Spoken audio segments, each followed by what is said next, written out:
الحمد لله وكفى وسلام على عباده الذين اصطفى أما بعد.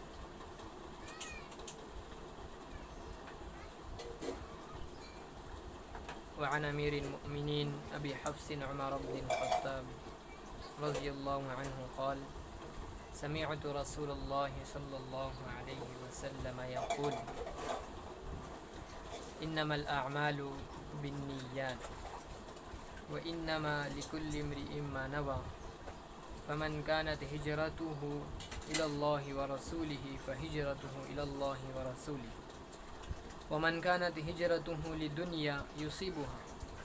أو امرأة ينكحها فهجرته إلى ما هاجر إليه متفق على صحته.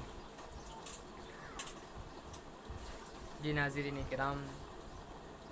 یہ کتاب ریاض الصالحین حدیث کی مشہور کتاب ہے جو درس نظامی میں غالباً سوم اور چہارم والے طلباء کو یہ کتاب پڑھائی جاتی ہے. پہلی حدیث کو ذکر کر رہے ہیں. فرماتے ہیں کہ امیر المؤمنین ابو حفص عمر بن خطاب رضی اللہ عنہ ارشاد فرماتے ہیں، میں نے رسول اللہ صلی اللہ علیہ وسلم کو یہ ارشاد فرماتے ہوئے سنا کہ تمام اعمال کا دار و مدار نیتوں پر ہے، اور جو شخص جس چیز کی نیت کرے گا وہ اسی کا حقدار ہوگا. جس کے لیے نیت کرے گا وہ چیز وہی اس کو ملے گی. بس جو شخص ہجرت کرے اللہ اور اس کے رسول کی طرف تو اس کی ہجرت اللہ اور اس کے رسول ہی کے لیے ہو. اس حدیث کا مختصر مطلب یہ ہے کہ بندے کو اعمال کرتے وقت اپنی نیت کو ٹٹول لینا چاہیے کہ میں جو یہ عمل کر رہا ہوں تو اس میں میری نیت کیا ہے، میں اس عمل کو کیوں انجام دے رہا ہوں. اس لیے کہ حدیث پاک میں ہے کہ اعمال کا دار و مدار نیتوں پر ہے. جو شخص جس نیت سے عمل کو انجام دے گا اسی کے مطابق اس بندے کا فیصلہ ہوگا. اگر اعمال میں کھوٹ ہے، وہ عمل تو کر رہا ہے لیکن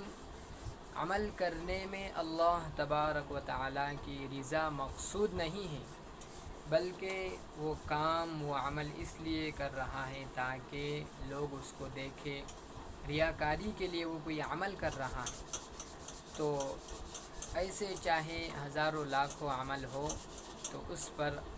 اللہ رب العزت کی جانب سے بندے کو ثواب نہیں ملے. لیکن اگر وہ عمل کر رہا ہے اور اس عمل میں اس کام میں اس کی نیت یہ ہے کہ میں صرف اور صرف یہ جو کام کر رہا ہوں اس کا مقصد یہ ہے کہ اللہ مجھ سے راضی ہو جائے اور اسے نیت کا استحضار ہو، تو حدیث پاک میں آتا ہے کہ ایسے شخص کو اللہ رب العزت کی جانب سے ثواب ملے گا. تو جو شخص جس چیز کی بھی نیت کرے تو نیت کے مطابق اس کی قسمت کا فیصلہ ہوگا. تو حدیث پاک میں ایک عمل کو ذکر کیا گیا،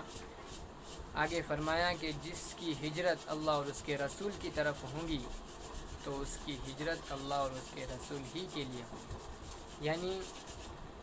مطلب یہ ہے کہ پہلے تو اس بات کو سمجھ لیجئے کہ ہجرت کسے کہتے ہیں. ہجرت کہتے ہیں چیزوں کو چھوڑنا، لیکن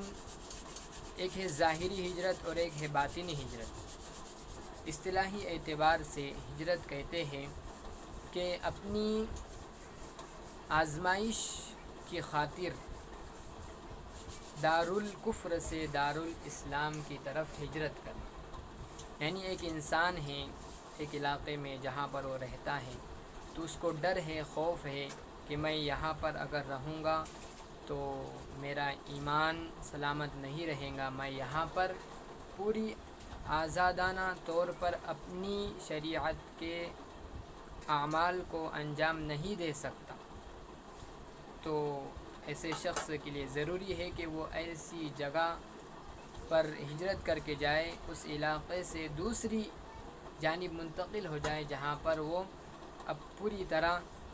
اپنی عبادتوں کو، شریعتوں کو نافذ کر سکے اور آزادانہ طور پر اپنے دین پر عمل کر سکے۔ اس کو ہجرت کہتے ہیں، اور یہ ظاہری ہجرت ہے، اور ایک ہے باطنی ہجرت جس کو خود حضور اکرم صلی اللہ علیہ وسلم نے بیان کیا، فرمایا والمہاجر من حجر ما نہى اللہ عنہ، کہ مہاجر وہ ہے کہ وہ اس چیز سے رک جائے، اس چیز کو چھوڑ دے جس سے اللہ تبارک و تعالی نے بندے کو روکا ہے۔ اللہ نے برے کاموں سے روکا ہے، گناہوں سے روکا ہے، تو بندہ گناہوں سے رک جائے، برے کاموں سے رک جائے، یہ حقیقی ہجرت ہے۔ تو حدیث پاک میں حضور اکرم نے ارشاد فرمایا کہ جس کی ہجرت اللہ اور اس کے رسول کی طرف ہوں گی تو اس کی ہجرت اللہ اور اس کے رسول ہی کے لیے ہے، یعنی جو بندہ اللہ اور اس کے رسول کی رضا حاصل کرنے کے لیے ہجرت کرے تو اس کو اس کا ثواب ملے گا۔ لیکن آگے ارشاد فرمایا کہ جو ہجرت کرے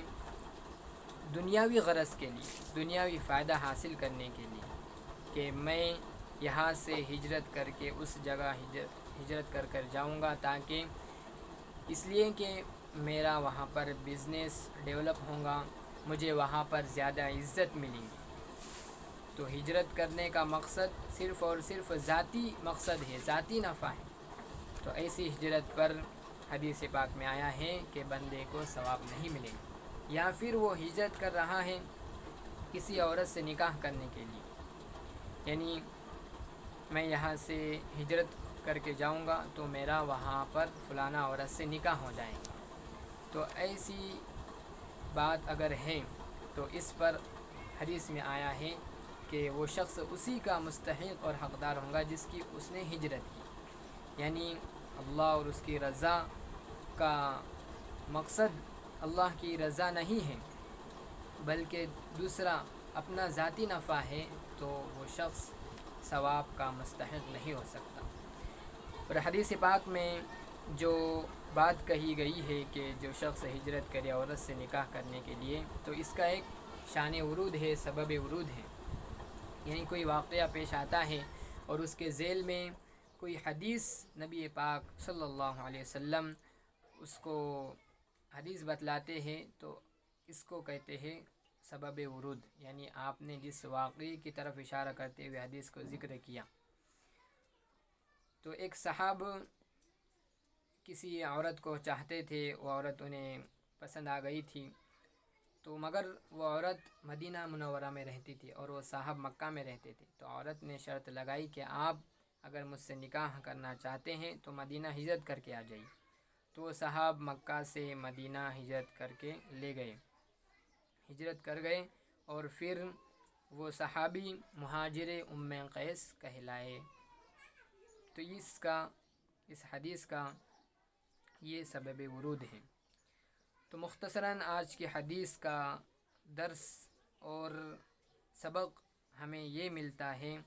کہ ہم جو بھی کام کرے، جو بھی عمل کرے، اس میں صرف اور صرف ہمارا مقصد اللہ تبارک و تعالیٰ کو راضی کرنا